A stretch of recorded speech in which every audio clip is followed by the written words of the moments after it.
درود بر همه عزیزان، همراهان.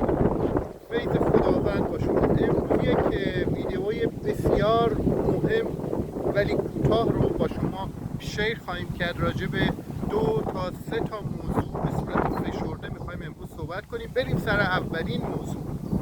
کجای این هستی من به عنوان یک انسان قرار گرفتم؟ این رو باید خودم جستجو کنم، خودم نسبت به این موضوع در واقع کنجکاوی کنم، میدونی، تا به این موضوع، تا به این جواب برسم. برای هر کسی هم جواب متفاوت هست. ببینید، انسان ها دارای اهداف مشترک، نگاه های مشترک هستن، اما هر کدوم در واقع اون هدف ها، گل های در واقع به اون شخصی خودشون رو دارن و این اتفاق نمیفته مگر اینکه ما در واقع خودمون رو ورق بزنیم، خودمون رو در واقع کنکاش بکنیم، ببینیم در کجا ایستادیم، من که هستم و در کجای این هستی قرار گرفتم و نقش من تو زندگی خودم چیه. ببینید، خیلی از ما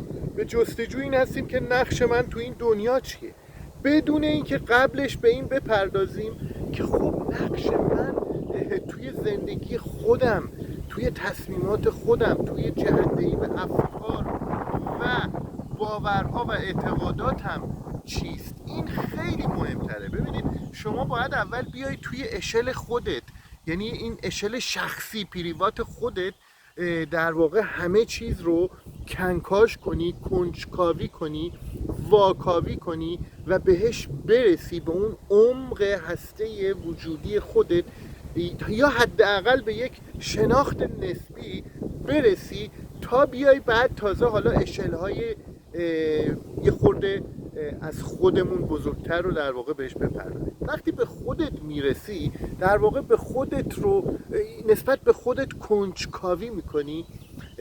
به طور یه مثال بزنم این باز بشه برای خود. مثلا شما میبینی بارها، 40 سالته، 50 سالته، بارها شما یک اشتباه رو تکرار کردی یا چندین اشتباه رو مدام تو شرایط مشابه که قرار گرفتی اون رو دوباره تکرار کردی. یعنی نشان دهنده اینه که تو داری از یک باور و اعتقاد ریشه‌ای داری عمل میکنی که توی اون قسمت ضمیر ناخودآگاهت در واقع این تثبیت شده. اوکی؟ و ما باید کنجکاوی یعنی چی؟ یعنی من این رو ببینم، اوکی، ببینم و تشخیصش بدم. حالا بار هر چندم هست، اما تو یکی از این دفعات من باید این کنجکاوی رو در واقع به جریان بندازم و اون رو تشخیص بدم و بیارمش رو کاغذ، بیارمش بیرون. ببینید، اتفاق نمیفته تنها اگر بهش نگاه کنی، تنها اگر بهش فکر بکنی، هیچ اتفاقی نمیفته. باید بیاری بیرون، باید بیاری بیرون، یعنی بنویسی این اعتقاد، این باور چیست، تا تو بتوانی در واقع در اون مسیر حرکت بکنی و یه کاری براش بکنی. اوکی؟ پس این کنجکاوی نسبت به خودمون بسیار موضوع مهمی است که اگر انسان ها بیشتر یعنی بیشتر خودشون رو در واقع نسبت به خودشون کنجکاو باشن، تا آدمای دیگه، تا دنیا، تا جهان، خیلی اتفاقات خوشگل و زیبا در درون خودت میفته. وقتی درون خودت این اتفاقات، تغییرات، رشدها اتفاق بیفته، بیرون هم این در واقع قابل لمسه. میدونی؟ اوکی، این مسئله بسیار مهمی بود که میخواستم راجبش با شما صحبت بکنم. و کلام خدا اینجا چه نقشی داره؟ اوکی، برای کسانی که کلام خدا رو، انجیل رو، وقتی میگیم کلام خدا منظور کتاب مقدس، انجیل، اوکی، آمین، هاللویا، آمین. کلام خدا وقتی میخونیم تمام مرکزیتش تو هستی.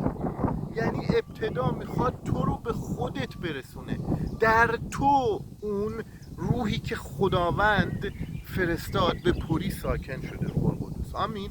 مسیح به دنبال تو اومد، نه به دنبال مسیح. راجع به ببین، خود مسیح هم اگر نگاه بکنی نسبت به خودش ابتدا کنجکاوی کرد. می‌دونید مسیح ساعت‌های زیادی رو به دعا، به مدیتیشن، مراقبه با پدر، این ارتباط در واقع تخصص اختصاص داد و این شد که شد مسیح، شد اون نجات دهنده.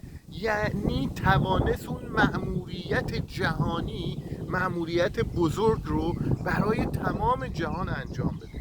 پس ابتدا باید به خودمون برسیم، به خودمون، نسبت به خودمون کنجکاو باشیم. وقتی کلام رو میخونی در واقع میبینید جای جای این کلام داره تو رو در واقع به خودت ارجاع میده که سری به خودت بزنی تا خودت با خودت در واقع هماهنگ نشی، صاف نشی، صادق نباشی. اتفاقی هیچ جایی تو این زندگیت، هیچ جایی تو این جهان از نگاه تو، از دریچه تو نخواهد افتاد. اوکی؟ این چیزیه که ما باید در واقع درک کنیم، حسش کنیم، لمس کنیم و این رو در واقع ما تو کتاب مقدس هم میبینیم. ببینید ما نمیخوایم ببین من یه انسانی هستم که با وجود این که شبان هستم تو کلیسا، درس انجیل میدم، اما دوگیم بودن از مذهبی بودن یا مذهبی رفتار کردن، فکر کردن همیشه پرهیز کردم. اوکی؟ چرا؟ چون این خود عیسی اینجوری بود. شما نگاه بکنید، عیسی خودش بود، به خودش رسید، خودش بود تا توانست اون کار بزرگ رو انجام بده. تا شما اول خودت نباشی، یعنی ببین من الان این تتوامم میندازم بیرون برای اینکه من خودمم، برای اینکه من خودم رو به این شکل باور کردم و خودم رو دوست دارم، چون عیسی منو دوست داره. آمین، هللویا.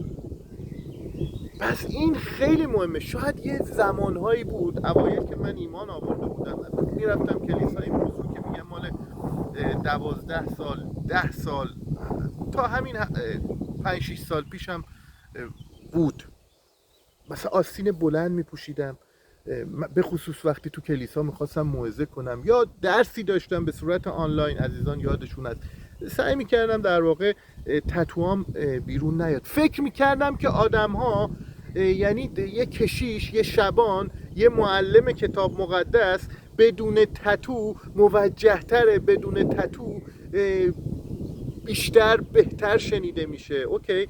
بیشتر آدم ها جذبش میشن. اما به مرور ما در ایمان رشد میکنیم، ما در ایمان به بلوغ میرسیم. همون کنجکاویه که بر اساس کلام خدا در واقع تو نسبت به خودت کنجکاو میشی، واکاوی میکنی، ببینی نقشه الهی برای من امیر چیست، امیر در این لحظه چه کاری میتواند برای خودش بکند. چون اگر اون کار رو برای خودش، بهبودی وضعیت فکری، اندیشه، اعتقادی، رفتاری خودش بکند، میتواند آن را در واقع تعمیم بدهد به دیگران، در واقع میتواند جاذبه بشود. ببینید به طور مثال شما یه آدم الکلی یا معتاد رو تصور بکن که سالها تحت تاثیر الکل، اعتیاد یا هر اعتیادی، اصلا هر اعتیادی، اعتیاد به سکس، اعتیاد به پرخوری، اعتیاد به دروغ، هرچی، این رو پاک میشه ازش. اوکی؟ این رو کمپلت میذاره کنار.